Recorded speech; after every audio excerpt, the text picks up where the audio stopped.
The zoning commission meeting for August 14th, 2024, here at 6 p.m. It's Central Parish Courthouse, 607 East Worthy Street, Gonzales, Louisiana. It's the first floor, is now called to order. Roll call of members. All members are present with the exception of Commissioner Nasser and Commissioner Miller. Item 3, with the chairman's comments. The only thing I actually forgot to mention about it in the planning meeting, next month, we are actually going to be changing the time of the zoning and the planning meetings. We will be actually starting after the Board of Adjustments meetings from here on out. So that's the only thing that's changing. What's that? Item 4, the minutes. The acceptance of the minutes for the March 13th, 2024 meeting. I have a motion. Motion by Commissioner Dumas. Second by Commissioner Kluwat. All in favor? Aye. That motion passed. Thanks.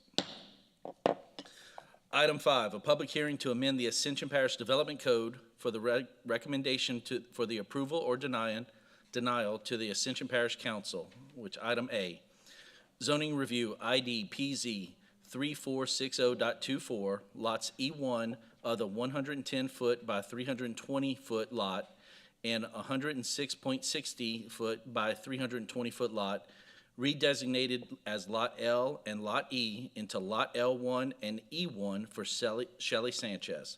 It's located on the north side of LA Highway 74, approximately 200 feet west of Cary Lane, to amend the Ascension Parish zoning map from medium intensity RM to mixed use 2. Do we have anybody here to speak? And state your name, please. Joel Sanchez. I'm here for Shelley Sanchez, my mom. Asking permission for this zoning change. Okay. Perfect. Ms. Baker, do we have anybody here speak on this behalf? No, Okay. no one's here. Okay, well, hold on for a second. We're going to open up the public hearing real quick, and nobody is here to speak, so we will close the public hearing. And we have comments by Commissioner Dumas. I've had the pleasure of knowing the applicant for quite some time. In fact, one of my two daughter-in-laws was a former employee of his, and they've been operating this daycare center for, I don't know, quite some years, and it serves a very important purpose in the community, especially where it's located. So I would like to make a motion to recommend to the parish council for the rezoning of the piece of property as requested. Okay. We have a motion. Do we have a second? Second by Commissioner Unitas. Real quick comment. I definitely, I've heard of everything that y'all are trying to do, and I really do support what y'all are trying to do. Wish y'all the best of luck. So just want to add that in there. Excuse me. The motion is on the table. All in favor? Aye. Aye. Any opposed? That motion passed. Thank you so much. Thank y'all. Item B, zoning review IDPZ 3444.24 A1B, lots 11E and 11F, Bayou Narcisse Estates, second filing, the remaining portion tract A1 of the Elwin D. Denham property, located on the south side of Bayou Narcisse Road, approximately 200 feet east of Deerview Road, to amend the Ascension Parish zoning map from rural to mixed use. Okay, do we have the applicant here? Please come up.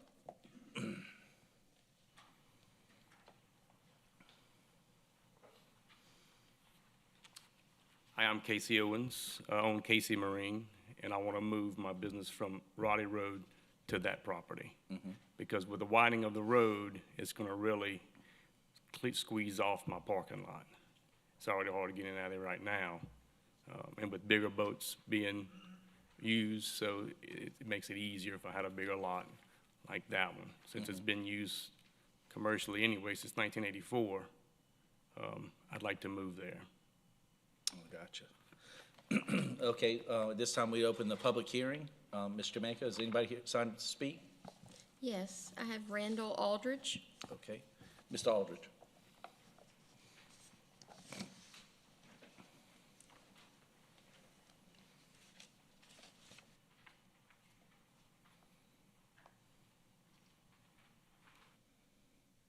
Good evening. Thank y'all for hearing me, and thank you for what you do. Pretty tough job, kind of. I tease Julio because I know him personally. I said, well, you're a glutton for punishment, huh?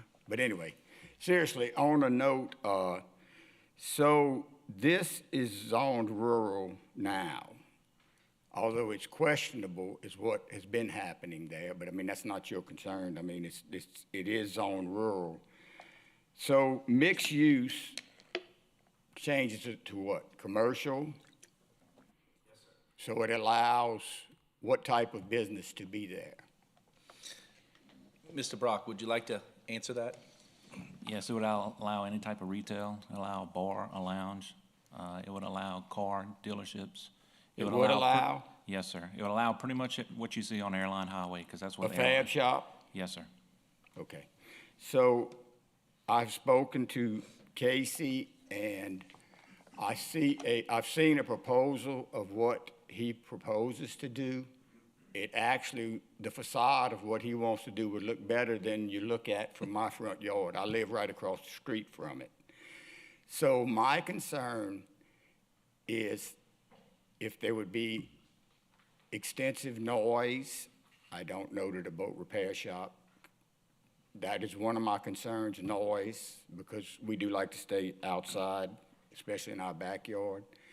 But my biggest concern is what happens if you change the zoning and something happens and he's not in business 3 years from now, and he's allowed to sell it, and it could become something like a fad shop where there would be a lot of beating and noise, et cetera. And of course, I wouldn't care to have, you said we could have a convenience store across the street? Yeah. I wouldn't care to have anything like that.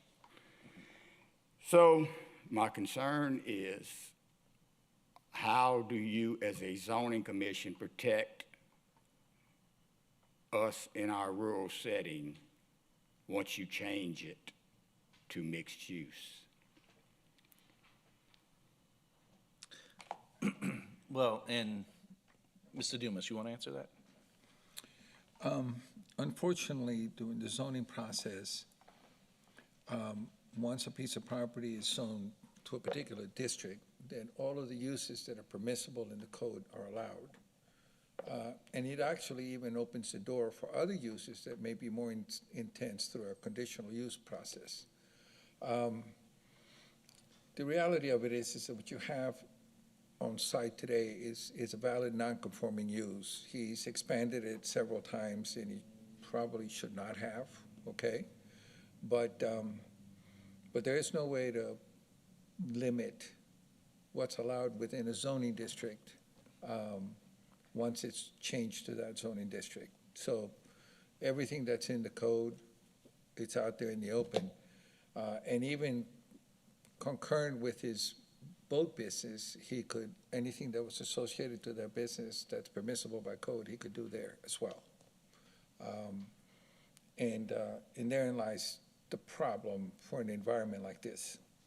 Yeah, to put it bluntly. So if you zone something to mixed use in a residential area, so, I mean, Bayou Northeast Road from 431 to 44, to my knowledge, is rural along both sides of the road, except for the corner of Roddy Road. That is Yeah. correct. That is correct, and in order to find a rational reason to rezone a piece of property, you know, there has to be a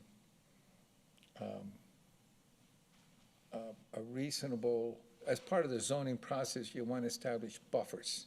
You want to establish a buffer, so you have a low-intensity views, and then you might have a slightly higher intensity views, and then maybe getting to a commercial use, a low-intensity commercial use, and then a high-intensity commercial use.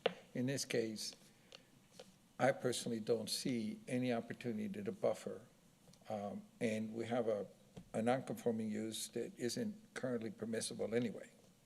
He's allowed to continue to exist because he pre-existed the code, but he can't expand it. Correct. Okay, so in other words, what I'm hearing y'all say, and this first meeting I've ever been to, what I'm hearing you say is y'all have residences or whatever that you generally would use in this situation? Correct. That is correct. Okay, well, then I guess y'all deal with this monthly, and I think it's great that we do finally have zoning, you know, and like I said, personally not against what is proposed. What I'm probably concerned about is what happens down the road. Yes. So not only for me, but for my neighbors.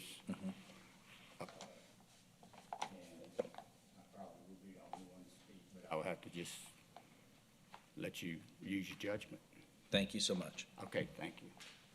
Ms. Baker, is there anybody else? I have Teresa Lopez. She's not in support and she doesn't wish to speak. Okay. And that's it. Anybody else? Okay, public hearing is closed. Oh. Ms. Teresa Lopez.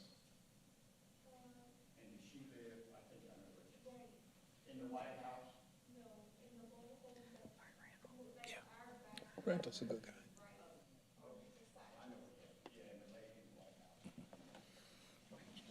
Okay, Mr. Casey, why don't you come up?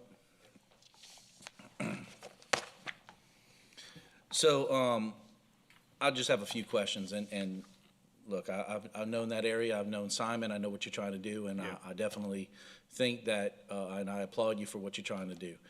My biggest concern is this is what spot zoning is defined as. Yeah. You have a rural piece of property, we're trying to put mixed use into a rural piece of property. It would be a substantial improvement. Yeah. And, of no offense, it's somewhat of an eyesore of an area, but we have a pre-existing non-conforming, business operating there. So anything would be improvement, and like Mr. Aldridge did say, the biggest issue is what happens if you fail? And, you turn around, you're able to sell your land, and somebody has basically carte blanche of anything that can be done in the mixed-use property. My question to you is, has anybody discussed with you a potential of making this area a SPUD, a planned unit development? No. Okay. We have avenues in our code that's called a planned unit development. It's for any acreage over 2 acres, and what you do is, this is actually a planned unit development. It is a combination of planning and zoning for this particular type of property. It would allow you to do what you're trying to accomplish. Right. There are some other hurdles that you have to jump through, but what happens is that if you go out of business and you try to back out of things, it then allows the property to revert back to rural, which then gives protection to the neighbors and such. That may be an option that you probably should look at. I'm not telling you yes or no, but Yeah. that would probably be a more suitable option for what you're trying to accomplish. To give an idea of what could happen if Yes, sir. something happens. Yes, sir. So we don't have a few intend to other fail, comments. Mr. Kluwat. Echoing, what Julio and Wade said, when it comes to zoning, we can't dictate what business, we can zone it to that area, but if you fail, we can't hold you and say you have to stay there and stuff Right. like that. So I understand the concerns of your neighbors, if that's a potential, that could happen, but also that area is a residential area. Right. I mean, But there's business up and down that road. there's no buffer. And that There's place has it's always houses been between, on a side of it business. and houses across the street. More or less. So, There's never been a house there. Right. It's always Well, been- and just like where the outboard motor shop is currently. Yeah. If this is 2025 and you wanted to start an outboard motor shop right there, you wouldn't be allowed to. That's a residential area. And so there's a lot Unless of he loses his places. business license. Yes, sir. And there are a lot of places in the parish where we have pre-existing non-conforming, grandfathered in. You can't stop somebody once these items were put in place. So you are technically enjoying the benefits of being grandfathered in. Correct. And now moving toward this, that grandfather clause goes away. So you have to bring it up to what would be considered code, which is why you need to be rezoned. And unfortunately, those zoning regulations do not really favor what you're trying to accomplish. So, anybody else? I just wanted to add, you know, what the chairman said. The SPUD is a process that you can go. I would encourage you to meet with staff. You would be required to provide landscape buffers. There would be signage limitations. There's a lot of things that you may want to look into and see whether or not they're tolerable, okay? But that is a solution for your problem. So with that, I'm ready to make a motion. Okay, I'm gonna make a motion that this request is inconsistent with the master plan and inconsistent with the rest surrounding residential use of the property, and therefore I make a motion to the parish council to deny the request. okay, we have a motion to recommend denial. We have a second by Commissioner Unitas. First is by Commissioner Dumas. Do we have any comments on that? Okay, all in favor of recommendation of denial? Aye. Aye. Any opposed? That motion passed. And Mr. Casey, I just want to let you know, our answer is a recommendation. Ultimately, this does go to the council. The council may overturn what we say. But that, unfortunately, that is our choice for this. Gotcha. Thank you, sir. Thank you.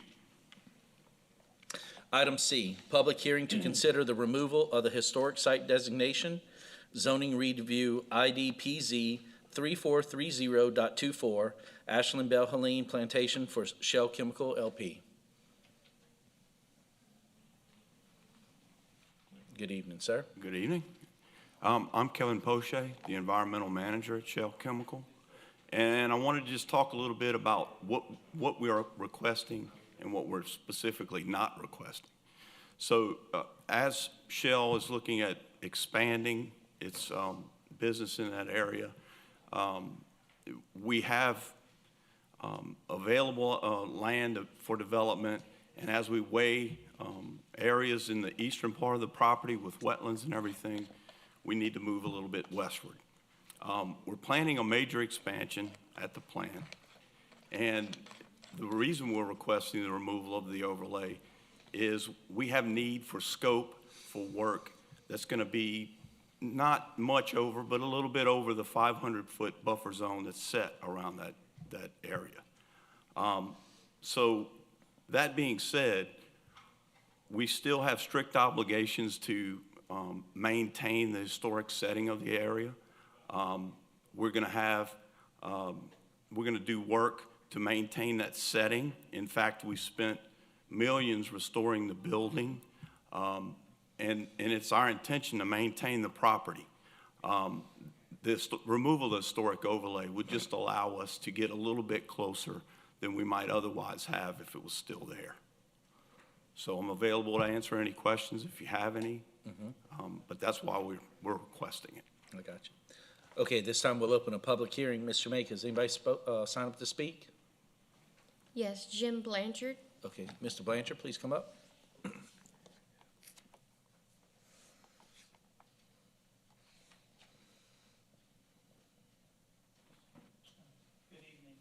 I'm here mainly to get information, to find out what's really going to happen there. I mean, they're asking for a bold release of this overlay. And I find if they need it, yes, it's great, but there's nothing to show what they're actually going to do. I was pretty much in charge of the restoration of the house years ago and worked with SHPO and all the others to get the restoration done for Shell.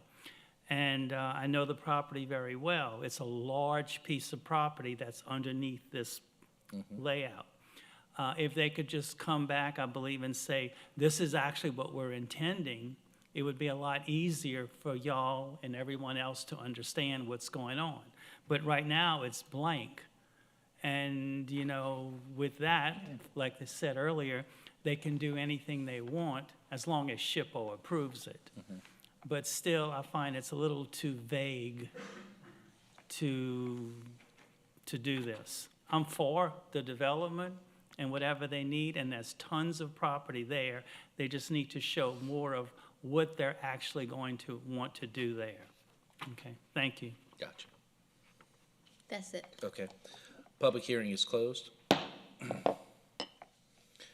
Would you like a discussion on that? And we'll get to everybody on the commission. Well, I suppose I can add, we have facility siting restrictions, so operating portions of the plant have to be situated in certain locations. We've got to keep those, the operating portions away from where people are. Office spaces and things like that have to be separate. So just to let everyone know, moving further eastward requires us to make room for crafts, for parking and things like that.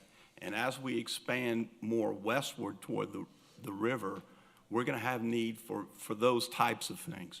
We're not planning on putting an operating plant, a production plant, right up against the buffer. We're not really planning on encroaching any more than we absolutely have to be able to establish that type of activity there. So it's not a blanket request to move up right against it. Shell actually has a lot of internal standards that really strictly regulate what we can do and how much we can do in that area. So it is our intention to protect the setting and to preserve the building and the setting and the land. So no expectations to build operating units there. Okay. Commissioner Dumas. I had the opportunity to meet with Shell and staff to go over this project and to express to them some concerns that I had and some concerns that a number of other folks had expressed to me. I'm going to go ahead and state up that I don't have a problem with granting this request. We discussed a lot of creative possibilities of how we can leverage this asset, this historical asset, a little bit more in the community. I came away having learned a lot about some of the sensitivities associated with this site, internal to Shell. That's not necessarily a Shell problem, but a specific segment of their employment community. The African-American community is very sensitive about these antebellum homes throughout, up and down the river, and they are, in fact, working with the African-American Museum, I believe it's from Donaldsonville, where they're based, and they're actually curating a small part of the house to lay some historic information about some of the slave cemeteries up and down the river, which is something else that's also very important, very critical, that we historically document and be able to educate the public about this. And so we talked about some possibilities, some interesting avenues to pursue, and Shell is committed to take it up the food chain and see, given all of the sensitivity with it. I am optimistic, but I don't certainly hope, I don't believe that there's an answer around the corner, okay? But at least they're willing to go up the food chain to talk about it, okay? And that meant a lot. We did express a lot of different avenues that they could pursue. So with that, I'll make a motion to recommend approval of the removal of the overlay over the tract of land. Okay. We have a motion to recommend removal. Do we have a second? Second. Second by Commissioner Kluwat. Little discussion on this. Okay. I didn't have the conversations that Commissioner Dumas had. I'm pretty familiar with a lot of the historical overlays, and it definitely gives me a little concern whenever you want to remove it, and we have those overlays and protections in there for a reason. It's the same thing that we would have at Homa's house or any of the other antebellum homes in the area. I would be a little cautious on my thing, so I definitely want to know a little bit more for my own sake. But I do understand that what Mr. Blanchard said, and I do respect a lot of that, and I'm glad that y'all have maintained the home. It's so much better than what it was. So I want to give you a little bit of appreciation for that. Mr. Villa? Yes, sir. So, Mr. Poche, the purpose of this is to, we're saying remove it, but it sounds like we just want to shrink the overlay, the 500-foot buffer or something like that, to use that space for staging, I'm gonna say, for development of an You- expansion. You have, Is that- you have a few things that could occur there. On the backside, as you haul heavy equipment over the river, you might have a heavy haul road. That's something that's being planned. There's parking and craft areas, laydown and things like that. The reason we're requesting removal of the overlay is the zoning ordinance only allows for request of removal of the overlay to affect the buffer zone. So, I mean, that's really the origin of the request. Like I said, we're really going to go through great lengths to make sure we protect the setting and protect the building. We're not going to do something that's going to really impact the view shed. We've worked extensively with SHPO on Right. that building before, so the only thing I can say is to assure you that we're going to go to great lengths to protect the setting of that and that building. Right, I understand that, but it almost sounds like it's a temporary ask, and then once your expansion project, that seems the purpose of doing this, is complete, the overlay zone could go back, you preserve Well, it back to I'm- what it, I'm not certain it's really temporary, though, because as we move westward with operating units and we have need for parking and things, so as we build in areas where we originally might have had parking, we are going to have need to be in that area for those types of activities going forward. so it's permanent. Yes. And you see, and that's one of my concerns, is if you look at how much Texcoco got encroached upon. San Francisco is a perfect example.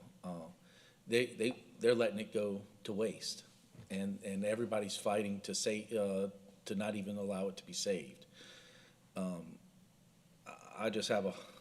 I'm more worried about what happens after. I agree that understand. what you're saying and everything sounds wonderful, but it's just like what we had earlier, what happens after. At that point, let me call for a vote. We do have, any other discussion? Okay. We have a motion on the floor. The motion is to recommend removal to the council of the historic overlay. All in favor? Aye. Okay, I oppose. I oppose. Okay, we have two opposed.